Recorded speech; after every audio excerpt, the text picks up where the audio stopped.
Հավատքի բանկի գրքույկը Չարլզ Սպերջեն օր փետրվարի 24 Եթե կենաք ինձանում և իմ խոսքերը ձեզանում կենան,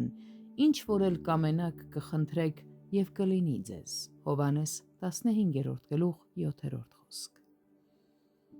Որպեսզի ապրենք Քրիստոսի համար, մենք անպայման պետք է լինենք Քրիստոսի մեջ, իսկ նրա խոստման առատությունից օգտվելու համար մենք պետք է մնանք նրա մեջ։ Տեր Հիսուսի մեջ մնալը նշանակում է երբեք չթողնել նրան մեկ այլ սիրո կամ նպատակի համար, այլ մնալ նրա հետ կենդանի, սիրող, գիտակցված և կամավոր միության մեջ։ Ճյուղը ոչ միայն միշտ գտնվում է բնի մոտ, այլև անընդհատ ստանում է կյանք և պտղաբերություն դրանից։ Բոլոր ճշմարիտ հավատացյալները որոշ իմաստով մնում են Քրիստոսի մեջ, բայց կա ավելի բարձր իմաստ, որը մենք պետք է իմանանք նախքան շնորհի գահի մոտ անսահմանափակ կարողություն ստանալը։ Խնդրեք ինչ կամենաքը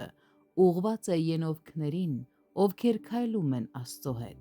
հովանեսներին, ովքեր հանգստանում են Տիրոջ կրծքին,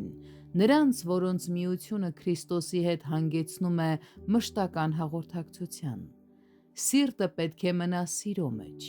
միտքը պետք է արմատավորված լինի հավատքի մեջ, հույսը պետք է ամուր խարիսխված լինի խոսքի վրա, մարդը ամբողջովին պետք է միավորված լինի Տիրոջ հետ, հակառակ դեպքում վտանգավոր կլինի վստահել մեր կարողությանը աղոթքի մեջ։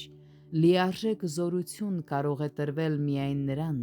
ում կյանքը հետևյալն է. ոչ թե ես, այլ Քրիստոսն է ապրում իմ մեջ։ Աղ դուք, ովքեր խզում եք ձեր հաղորդակցությունը, որքան զորություն եք կորցնում։ Որպեսզի զորավոր լինեք ձեր աղաչանքներում, Տերն ինքը պետք է բնակվի ձեր մեջ, իսկ դուք նրա մեջ։